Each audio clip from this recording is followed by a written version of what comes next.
Jane needs a job. She has a job. She works as a waitress at a local diner.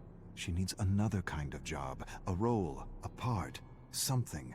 Anything to let her know she's on the right path. Anything to let her know she deserves more than a school variety show. Acting is a fool's pursuit, 1 in a billion, her father says. Her grandfather agrees but adds, those who have the courage to follow their dreams have a 99% chance of being that 1 in a billion. Have courage. Courage will put the odds in your favor. Jane loves her grandfather and wants to make him proud. Wants to show him he's right. I'll be that 1 in a billion. Mexican waitress speaks in Mexican and English with a Mexican accent. Who wrote this? Mexican isn't a language. Doesn't matter, you get the gist. Her face grows warm with frustration. The accent isn't necessary. Why? Why the accent? Why can't it just be waitress? Waitress who speaks English? Why does the script need the waitress to be Mexican? Why is this important to the scene? Jane stares at the director, trying to understand his needs. It brings flavor. What does that mean? It doesn't bring flavor. It perpetuates a stereotype. Yet, Jane says nothing. She says nothing because she doesn't want to be blacklisted as a social justice warrior.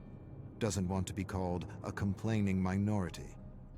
With a slight Spanish accent, she finishes the audition. Jane shares a beer with her friend Dwayne.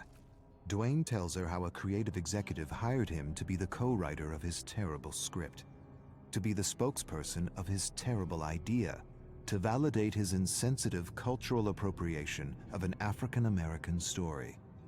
The creative executive wants to make a minority film because it's a fad, the quickest way to be recognized, the fast track to fame for a hack. Many writers told the hack his script was wrong on so many levels, badly written, disrespectful, boring, insensitive. Dwayne refused to accept a script that was disrespectful to his cultural heritage, refused to attach his name to a project so the executive could avoid accusations of cultural appropriation, refused to validate an entitled interpretation of a minority story. The executive discredited Dwayne by calling him a social justice warrior, fired him. Jane sighs sadly for her friend. At least the script won't get produced. Dwayne raises a skeptical eyebrow. The hack has a friend with money, lots of money. He'll write, direct, and produce. Entitled hacks with friends in high places. It's how bad movies get made. They toast bad movies. Jane laughs, not because it's funny, because it's true. It's been months. She hasn't worked. No calls, no auditions, nothing. Jane stares at the blank television screen. As a child, she used to imagine herself on television. She doesn't see herself on television anymore. Something is happening. She can't see herself succeeding anymore.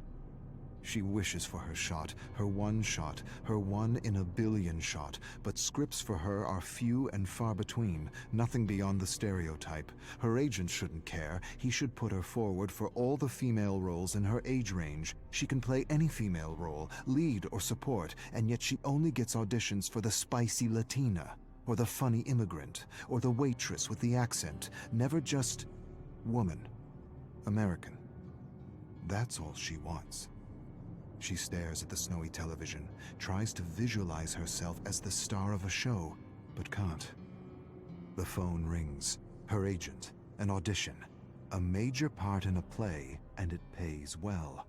For a moment, just a moment, she feels like 1 in a billion. Jane's cell phone rings. She freezes on the sidewalk. This is it. And she doesn't know if she wants to answer or not. She can't take another rejection, not for this part. This part is too important. She brings the cell phone to her ear, answers. She hears a voice she recognizes, her agent. He tells her how everyone enjoyed her audition, how everyone thought she was just fantastic. He goes on about something else. She waits for the but, the proverbial but. 1,000 compliments negated by one single, all-destroying but. It doesn't come. She listens to the trivial notes and waits for the polite rejection. Instead, you got the part. She's not sure she heard right. You got the part. She mumbles to herself. I got the part. Her face grows numb with disbelief. She screams. Strangers turn to face her. Sorry. Dwayne helps Jane rehearse at a cafe. They take a break and he tells her the hack is now doing a Chinese story and is desperately searching for a Chinese writer to validate his most recent abomination. Jane laughs. Hacks with money, it's how bad movies get made.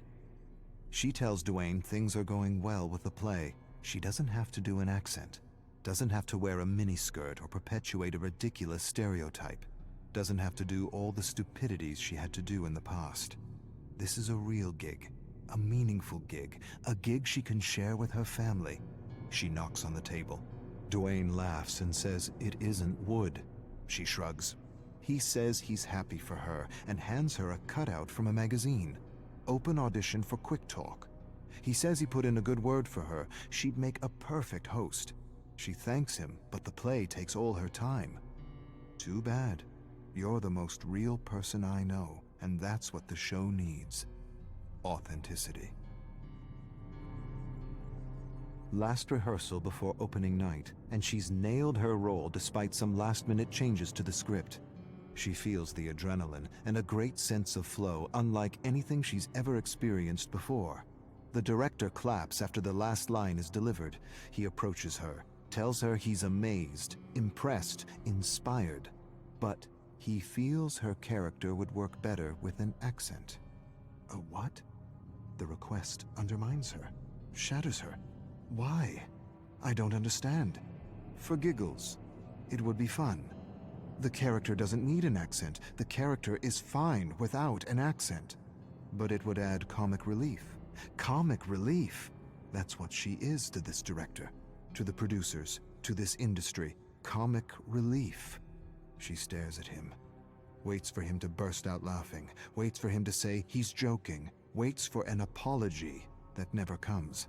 She sighs and feels the strength of her ancestors coursing through her veins, a strength that won't allow her to sell out, a strength that won't allow her to perpetuate a hurtful image of what it means to be an American. She shakes her head at the director. Find a comedian, asshole. She storms off stage. Those who follow their path beat the odds, even if the odds are 1,000,000,000 to 1. Bullshit.